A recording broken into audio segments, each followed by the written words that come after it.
WhatsApp guys, welcome back to our channel. और आज हम बात करने वाले हैं Peaky Blinders season 1 episode number 3 के बारे में। इससे पहले हम इसके दोनों एपिसोड डिटेल में कवर कर चुके हैं। अगर आपने उन्हें अभी तक नहीं देखा तो लिंक नीचे डिस्क्रिप्शन में है, जाके देख सकते हैं। इससे होगा ये कि आपको स्टोरी अच्छी तरीके से समझ में आ जाएगी। So now without wasting your my time anymore, let's start the explanation of episode number 3। Episode की स्टार्टिंग में हम देखते हैं टॉमी को, जो कि गैरिसन पब जाता है और ग्रेस से आयरिश ड्रिंक मांगता है। ग्रेस कहती है मैंने डिसाइड किया है रेस में ना जाने का, अनलेस तुम मुझे 2 पाउंड्स और 10 शिलिंग्स और दो। टॉमी कहता है मैं ऑलरेडी तुम्हें 3 पाउंड्स दे चुका हूँ, लेकिन ग्रेस को जो ड्रेस चाहिए वो ज्यादा महंगी है। फिर थॉमस से मिलने आयरिश आर्मी के 2 लोग आते हैं। वो टॉमी को गन्स के बारे में बताते हैं, जो कि रूमर्स के अकॉर्डिंग पीकी ब्लाइंडर्स ने चुराई हैं। वो कहते हैं तुम हमें गन्स दे दो और हम तुम्हें इसके बदले मुंह मांगा अमाउंट देंगे। लेकिन टॉमी कहता है मैं कोई चोरी के बारे में नहीं जानता और मेरे पास गन्स नहीं है। फिर वो दोनों वहाँ से चले जाते हैं। अब टॉमी बाहर आता है और ग्रेस को 2 पाउंड्स और 10 शिलिंग्स दे देता है। वो कहता है रेड ड्रेस बाय करना। फिर वो यहाँ से चला जाता है। On the other hand Freddie और एडा शादी करने जा रहे हैं। एडा बहुत खुश है। वो पूछती है मैं कैसी लग रही हूँ। फ्रेडी कहता है लाइक एन एंजल। फिर वो चले जाते हैं शादी करने। अब चेस्टर कैम्बल के पास ये न्यूज पहुंच चुकी है कि आयरिश आर्मी के 2 मेंबर्स गन बाय करने आए थे। ऑफ कोर्स ये इन्फॉर्मेशन उसे ग्रेस ने दी है। वो ऑफिसर मॉस को बुलाता है और इस बारे में बात करता है। वो कहता है तुमसे ज्यादा काम की तो एक फीमेल ऑपरेटर है। बिल्कुल वो ग्रेस की बात कर रहा है। मॉस कहता है हम रेगुलर पुलिस ऑफिसर्स हैं, ना कि स्पाई, सो डेफिनेटली वो अंदर की खबर प्रोवाइड नहीं कर सकते। On the other hand grace उन आईआरए मेंबर्स में से एक का पीछा करती है, लेकिन अनफॉर्चुनेटली वो उसे देख लेता है एंड मारना शुरू करता है। लेकिन ग्रेस उसे अपनी पर्स में रखी गन से शूट कर देती है and now he is dead. अब टॉमी अपने घर आता है। यहाँ पे पॉली उसे बताती है कि फ्रेडी और एडा ने शादी कर ली है,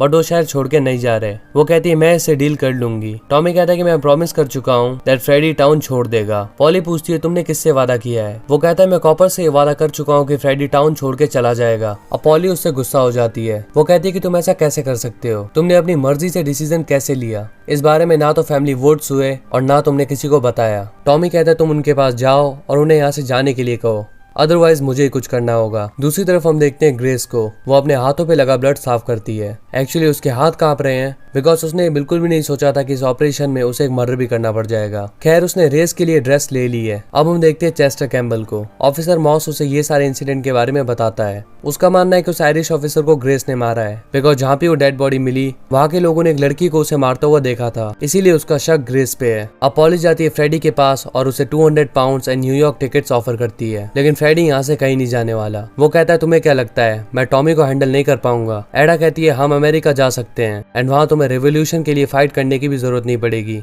जस्ट बिकॉज वहाँ पे पहले से ही रेवोल्यूशन है। लेकिन फ्रेडी अभी भी उसकी बात नहीं मानता। फिर हम देखते हैं ग्रेस को, जो कि म्यूजियम में आई है चेस्टर कैम्बल से मिलने। वो कहता है तुम्हारा काम बस इन्फॉर्मेशन कलेक्ट करना है, तो तुम अपनी लाइफ को रिस्क में क्यों डालती हो। ग्रेस कहती है मुझे लगा था कि शायद उसके पास कुछ इन्फॉर्मेशन होगी। वो उसे बताते कि कल उसे टॉमी के साथ रेस में जाना है और इसके बाद वो वहाँ से चली जाती है। नेक्स्ट सीन में हम देखते हैं टॉमी चाइनीज मार्केट आया है। उसे एक सूट पसंद आता है, लेकिन वो इसे नहीं खरीद सकता क्योंकि बिली किम्बर ने पहले से इसे खरीद रखा है। तभी किम्बर वहाँ पे आ जाता है। टॉमी कहता है आपने बहुत ही अच्छा सूट लिया है कल के लिए। किम्बर कहता है तुम्हें कैसे पता। वो कहता है मुझे बहुत कुछ पता है, ये भी कि कल रेस में ली ब्रदर्स आने वाले हैं एंड उनका प्लान है आपकी बुकी चुराना, और मैं आपको ये एज अ फ्रेंड बता रहा हूँ। फिर वो वहाँ से जाने लगता है और किम्बर कहता है कल रेस में अपनी उस बारमेट को भी ले आना। टॉमी कहता है मैं उसे इन्वाइट कर चुका हूँ। इसका मतलब टॉमी ग्रेस को यूज करने के लिए रेस में ले जा रहा है। वो बस बिली किम्बर के मन को बहलाने का काम करेगी। अब हम देखते हैं फ्रेडी को, जो कि अगेन सभी कम्युनिस्ट के साथ मिलकर स्ट्राइक कर रहा है। वो कहता है जब तक हम साथ हैं तब तक कोई हमारा कुछ भी नहीं बिगाड़ सकता। एक्चुअली गवर्नमेंट ने इनके लिए रूल बनाया है कि 3 से ज्यादा लोग एक साथ ना दिखें।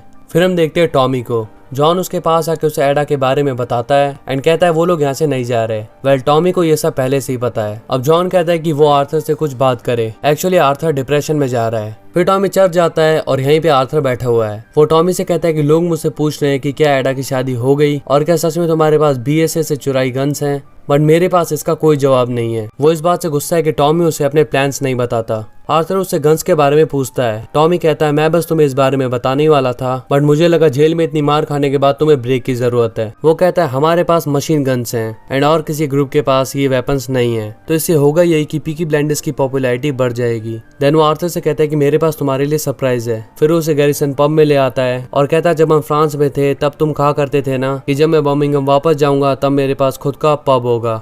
सो हियर इट इज। जी हाँ, वो आर्थर को पब गिफ्ट कर देता है। आर्थर इससे बहुत खुश था। इसके बाद हम देखते हैं टॉमी घर जा रहा था, लेकिन किसी ने उसकी कार का टायर पंचर कर दिया है। फिर वहाँ पे ऑफिसर मॉस आता है और टॉमी से कहता है कि तुमने प्रॉमिस किया था कि फ्रेडी टाउन में नहीं आएगा, लेकिन वो टाउन में ही है और स्ट्राइक्स करवा रहा है। अगर ऐसे ही चलता रहा तो हम उसे अरेस्ट कर लेंगे और तुम्हारी बहन को भी साथ में ले जाएंगे, या फिर तुम उसे हमारे हवाले कर दो और तुम्हारी बहन फ्री हो जाएगी।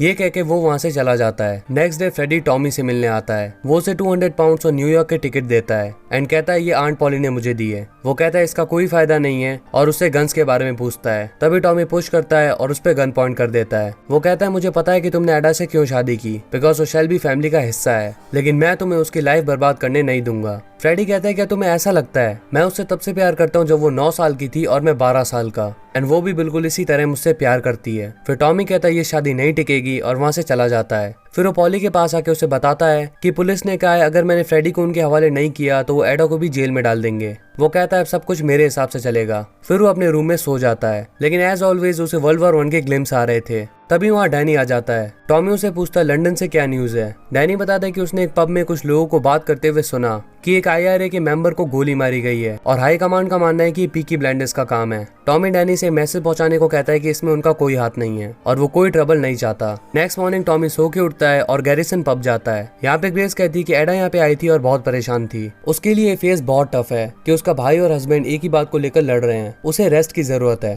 फिर वो टॉमी से पूछती है कि तुम और फ्रेडी आखिर लड़ किस बात पे रहे हो। वो उसकी बात का जवाब नहीं देता और कहता है कि कल सुबह 9 बजे रेडी रहना।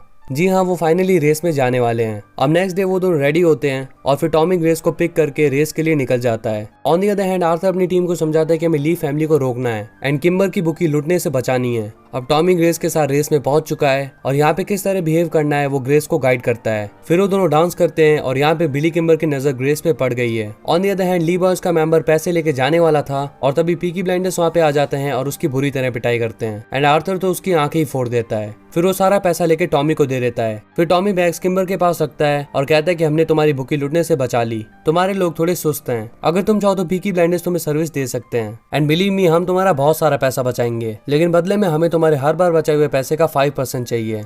इसके अलावा तुम हमें 3 लीगल बैटिंग पिचेस दोगे जिन्हें तुम 1 साल बाद बढ़ा के 6 करोगे। अगर हम तुम्हारी सर्विस से सेटिस्फाई हुए तो किम्बर उसे अपने अकाउंटेंट से बात करने को कहता है और खुद जाकर ग्रेस के साथ डांस करने लगता है। टॉमी उसके अकाउंटेंट को पीकी ब्लाइंडर्स की काबिलियत के बारे में बताता है और ये भी कहता है कि हमें पहले ही पता चल जाता है कि ली ब्रदर्स कहाँ पे अटैक करने वाले हैं। फिर किम्बर टॉमी के पास आता है और पूछता है कि मीटिंग कैसी चल रही है। फिर वो कहता है उसे 2 घंटे ग्रेस के साथ स्पेंड करने हैं, बदले में वो भी उसकी वाइफ के साथ 2 घंटे रह सकता है। अब टॉमी ग्रेस के पास जाता है और कहता है कि मैं किम्बर के घर जाना है डिनर के लिए, पर मुझे पहले उसके अकाउंटेंट के साथ कुछ काम है, तो तुम किम्बर के साथ जाओ और मैं पीछे पीछे आता हूँ। वो कहता है इसके बदले में तुम्हें 3 क्विड और दूंगा। ग्रेस कहती है तुम्हें क्या मैं होर दिखती हूँ? टॉमी कहता है मैंने किम्बर के साथ डील कर ली है एंड इसके तहत तुम्हें 2 घंटे उसके साथ बिताने होंगे एंड मैं उसकी वाइफ के साथ बिताऊंगा। उसे लगता है कि वो तुम्हें सिड्यूस कर सकता है, पर तुम्हें जब भी अनकंफर्टेबल लगे you can just kick his balls. वो कहता है अगर तुम मेरी ऑर्गेनाइजेशन में काम करोगी तो तुम्हें सैक्रिफाइस करने पड़ेंगे। अब टॉमी उसकी वाइफ के साथ आ जाता है। वो कहती है मुझे पता है कि उसने कहा होगा कि तुम मुझे ट्राई कर सकते हो। वो बोलती है तुम्हारी वाली प्रोस्टिट्यूट होगी बट मैं नहीं हूँ। But as we all know Thomas ठहरा जेंटलमैन, तो वो ऐसा कुछ नहीं करेगा। On the other hand Kimber Grace के साथ डांस करने लगता है, लेकिन डांस करते करते वो उसके साथ बदतमीजी पे उतर आता है। ग्रेस उसे पुश करती है और सिगरेट मांगती है। अब वो अपने पर्स से गन निकाल रही थी, लेकिन तभी किम्बर ग्लास तोड़ देता है और ग्रेस से उसे उठाने के लिए कहता है। ग्रेस कहती है तुम खुद उठा लो। किम्बर कहता है तुम एक बारमेड हो, अगर मैं कुछ गिराऊंगा तो तुम उसे उठाओगी, सो पिक इट अप। लेकिन जब ग्रेस ऐसा नहीं करती तो वो उसके पास आके उसे हरास करने लगता है। तभी टॉमी वहाँ आ जाता है। वो किम्बर से कहता है कि ये लड़की देखने में अच्छी है बट इसे क्लैप नाम की एक डिसीज है, तो अगर आप इसके साथ कुछ करते हो तो आपको भी ये बीमारी हो सकती है। फिर वो ग्रेस को अपने साथ बाहर ले आता है। वो दोनों कार से वापस जा रहे होते हैं और यहाँ पे ग्रेस उसे कहती है कि तुम बहुत बड़े कमीने हो, लेकिन वो पूछती है कि तुमने अपना माइंड क्यों चेंज किया। थॉमस कोई आंसर नहीं देता and this episode ends here. तो आपको ये वीडियो कैसा लगा कमेंट करके जरूर बताएं and if you really enjoyed it so please hit the like button and press the subscribe button if you new on our channel, share it as much as you can and if you have any queries just comment down and let us know. तो बहुत जल्द मिलते हैं episode number 4 के साथ। Till then peace up.